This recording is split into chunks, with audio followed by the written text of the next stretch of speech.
भक्तजनों, हर बार मैं आपको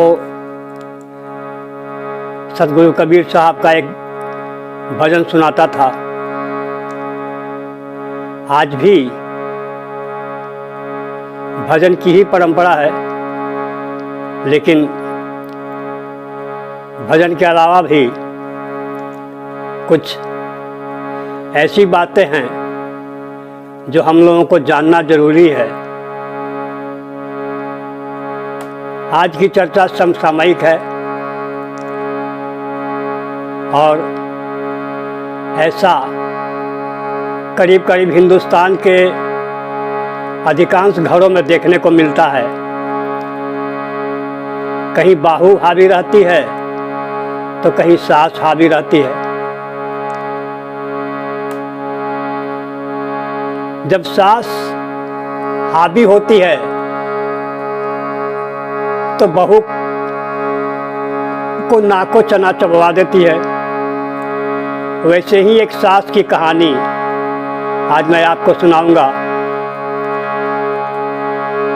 जिसने शादी से पूर्व ये वादा किया था कि मैं अपने बहू को बेटी की तरह रखूंगी, लेकिन शादी होते ही उसने रंग बदलना शुरू किया और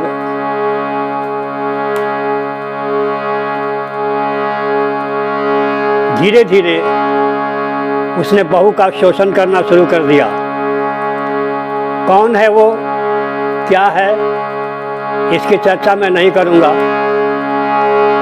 लेकिन जो भी है वो करीब करीब अधिकांश घरों की बात यही है। तो इस प्रकार से मेरे ज़हन में एक बात आई कि सास की परिभाषा क्या होनी चाहिए। तो मैंने सोचा कि उसे एक परिभाषा में बांधूं, फिर भी यह सच है या झूठ, मैं आपके सामने इसको रखता हूँ।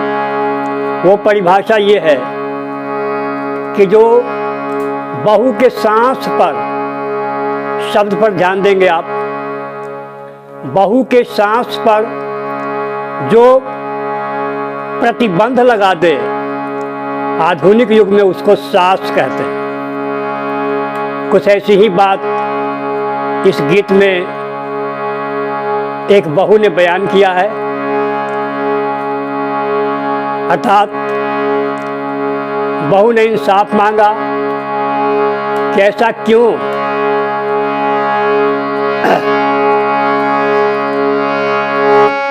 ढोंग रचाए पूजा का,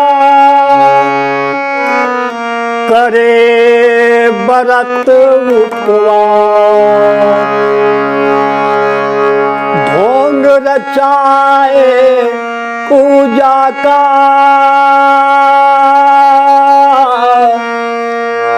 करे व्रत उपवास।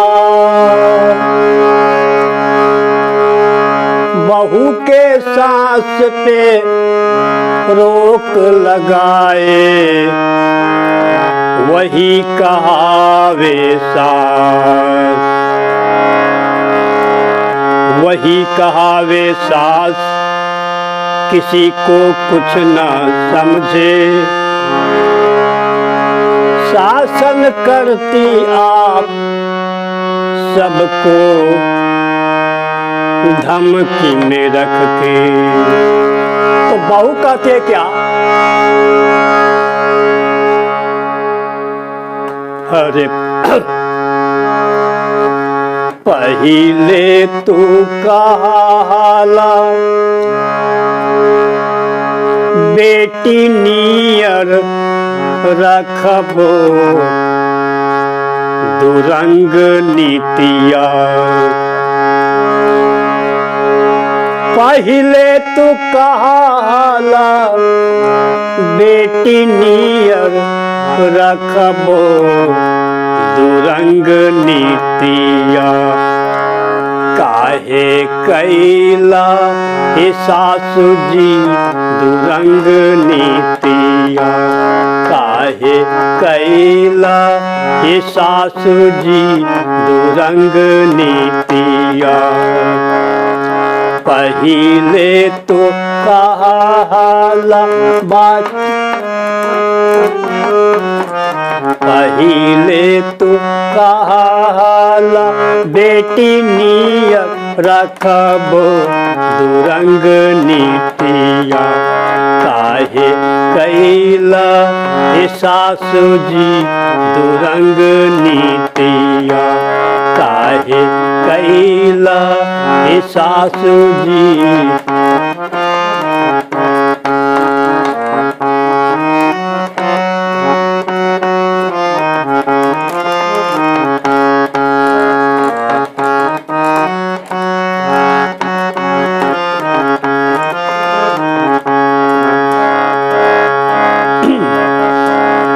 शादी से पहले तू रखा हाला दैवा हमार बेरिया।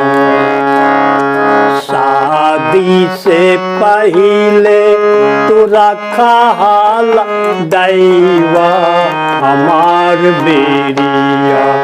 काहे दाई के हटावाला हमार बेरिया। काहे दाई के हटावाला हमार बेरिया। काहे कैला हे सासु जी दुरंग नीतिया। काहे कैला हे सासु जी दुरंग नीतिया। पहिले तू कहाला बेटी नियत रखबो रंग नीतिया। पहिले तू कहाला बेटी नियत रखबो दुरंग नीतिया। काहे कैला हे सासु जी दुरंग नीतिया।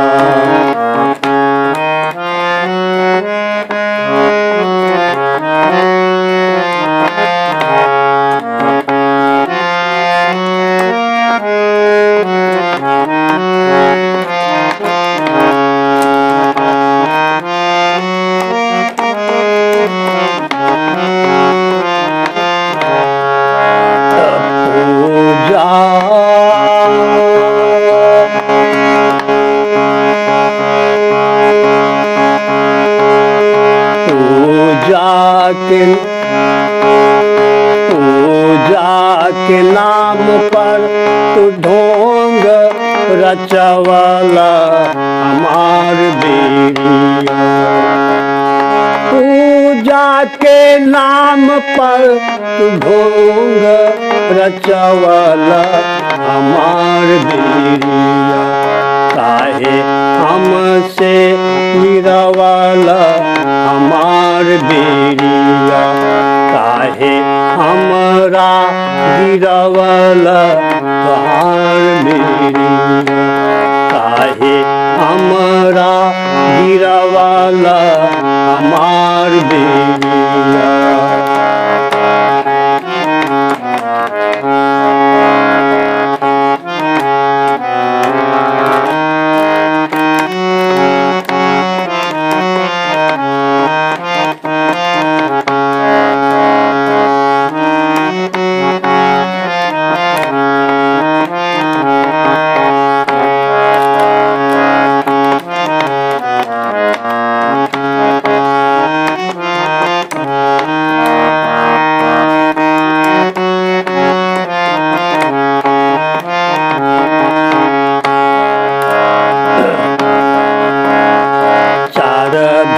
के तीरथ कैला घरवा में ऐला हमार बेरिया।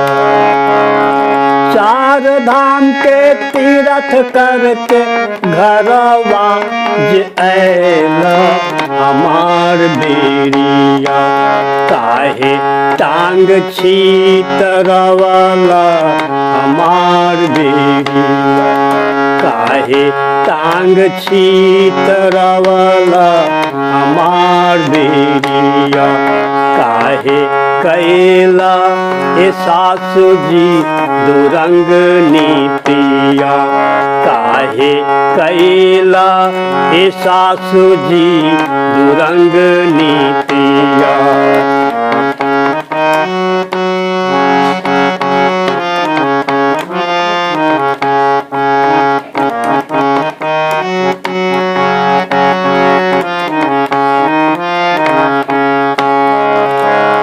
ना जाने कैसन जदुआ चढ़ावाला अपन पुतवा, ना जाने कैसन जदुआ चलावाला अपन पूत के, काहे तोता बनवाला अपन पूत के, काहे तोता बनवाला अपन पूत के, काहे कैला ए सासु जी दुरंग नीतिया, काहे कैला ए सासु जी दुरंग नीतिया।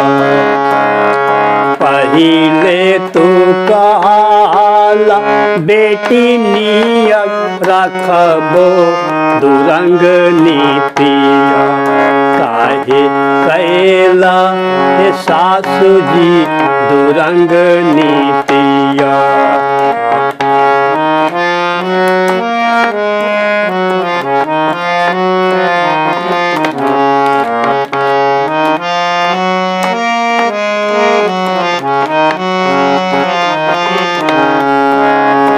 अपन हाउस बैंड जी, हाउस बैंड जी, हाउस बैंड जी,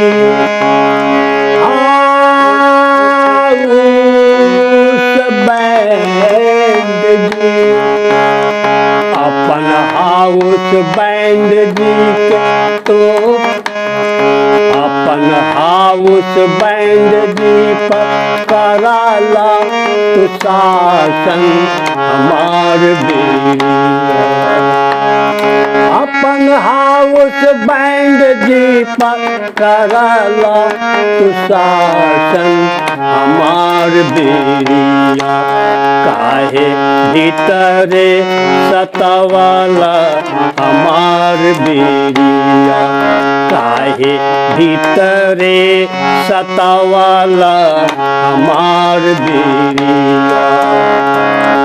पहिले तू कहाला दाई, पहिले तू कहाला बेटी नियत रखबो हमार बेरिया, दुरंग नीतिया, काहे कैला ओ सासु जी दुरंग नीतिया, काहे कैला हे सासु जी दुरंग नीतिया, काहे कैला हे सासु जी दुरंग नीतिया।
दिन भर में 10 बार हरा सा धोवावला पूजा के नाम पर।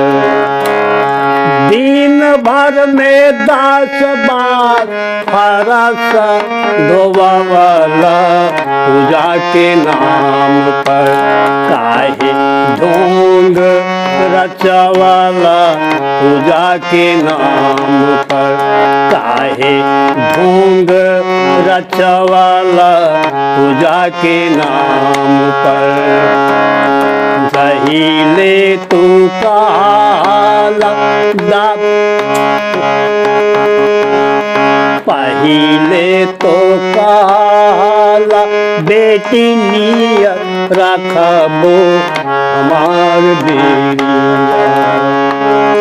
पहिले तो काला बेटी नियत रखबो रंग नीतिया। काहे कैला सासु जी दुरंग नीतिया। काहे कैला सासु जी दुरंग नीतिया। दुरंग नीतिया दुरंग नीतिया। जय हो।